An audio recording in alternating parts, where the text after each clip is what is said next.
You can increase your productivity by 5 or 10 times overnight by putting the 3 methods into action that I'm going to give you in my free course. So go download it right now by clicking the link just below here. Have you ever been told that in order to have a great life, you must feel gratitude? That is an emotion that makes you feel unstressed. It is the key to fulfillment. And the way to feel gratitude is to think about all the things you're grateful for. But it doesn't, the problem with that is it's a ritual. You have to do it all the time, right?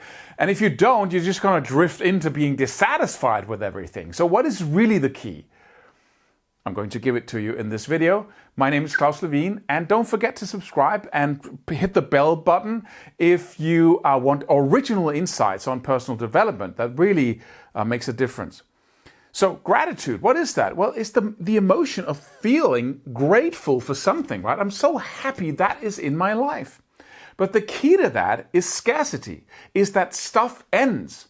I once heard a corny quote in a movie from the 80s that says, the bad guy said to a guy just before he shot him, you want to know the meaning of life?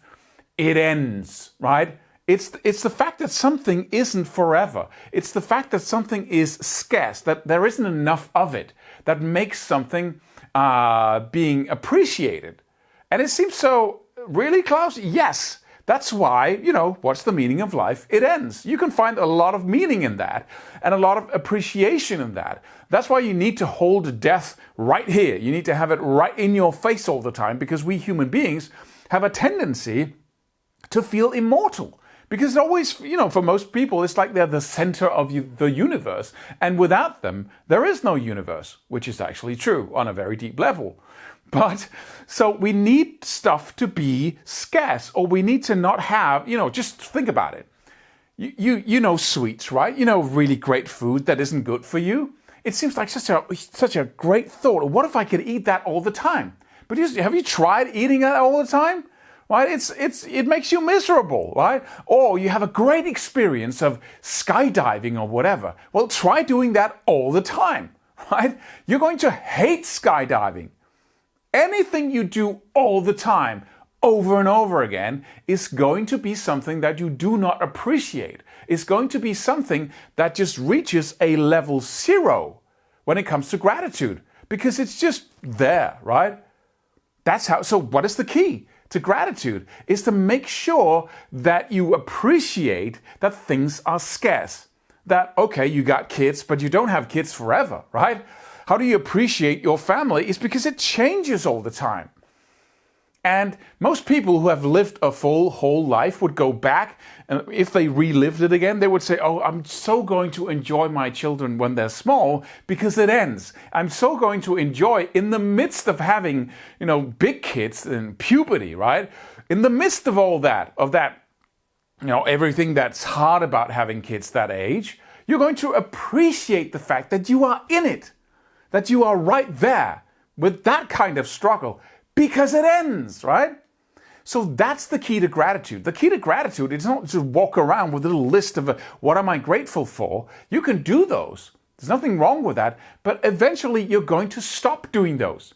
What you can implement into yourself is a habit of gratitude by focusing on the scarcity of things and the end of things, by keeping death real to yourself. That's the most fundamental. Instead of escaping or trying to escape you could say the flip side of life, which is death, or the flip side of a relationship, which is it could end, right? We always try to patch our reality. So if you find someone that you're really in love with, all we do is try to make that secure. And we have, structures of the mind that says, okay, she's never going to leave me, or he's never going to leave me. And I never look at other people. I never feel attracted to other people, honey, right? Because all I have in mind is you. You're the one, right? So we build this whole thing from, the romantic idea that is not really true.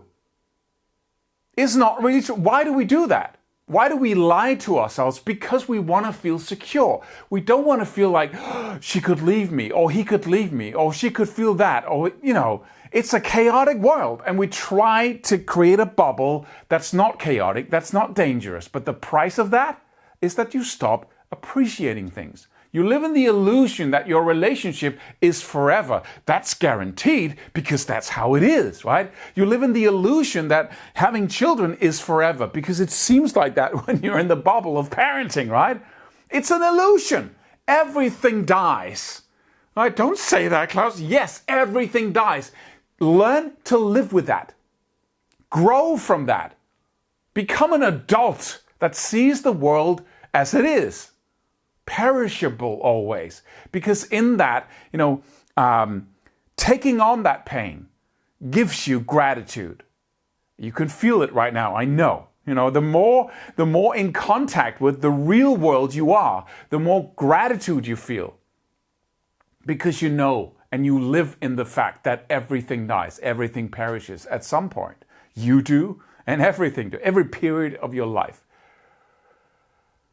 So this is super important because this is really what it's all about. Whether you make $1 million or find the person you've been dreaming of, or whether you get those kids or build that life situation, it's going to be zero to you emotionally if you don't live in the real world. And the real world is that everything dies. So what's the meaning of life? It ends.